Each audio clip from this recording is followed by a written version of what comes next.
In the first quarter of the 19th century, Karl Friedrich Schinkel served as Prussian building commissioner with the goal of redefining relatively dull capital city of Berlin.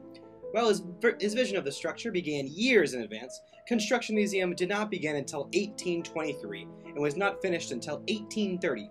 The Alt Museum, or Old Museum, was originally constructed to house the Prussian royal family's art collection, which was recovered from the French shortly after their occupation was alleviated.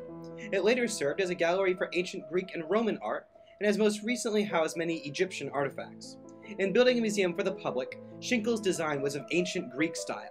The decision of style was made both as a deviation from the Roman architecture instilled by French occupiers, and a promotion of the theme of public education in the structure. This neoclassical look was the first of its kind in Germany, and at its time of completion, Alt's was the most modern museum in the world. Built across from the Royal Palace, the Alt Museum sits on an island in the Spree River.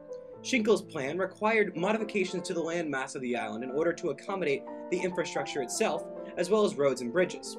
Following its completion, a former student of Schinkel's designed the new museum in the Old National Gallery.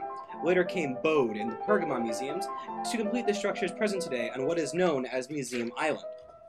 Both as a response to the issues of flooding and humidity, and an exercise in increasing the stature of the building, the museum sits on a plinth. The structure is 2 stories tall, even though this idea is hidden from view. 18 fluted Ionic columns adorn the front facade of the building, serving several important purposes.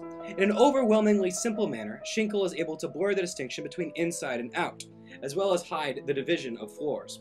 A long stow is also created, funneling visitors from a grand scale to a narrow entryway and inner staircase.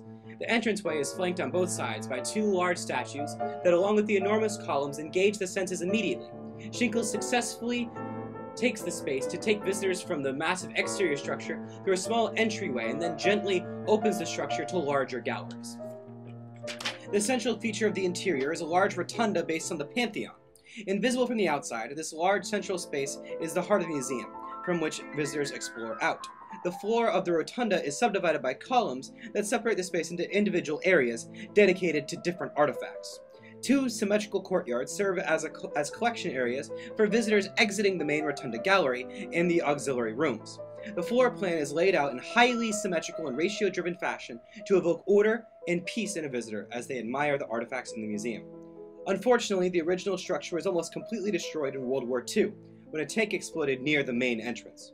Modifications to the original structure were kept to a minimum, yet slight differences do exist today.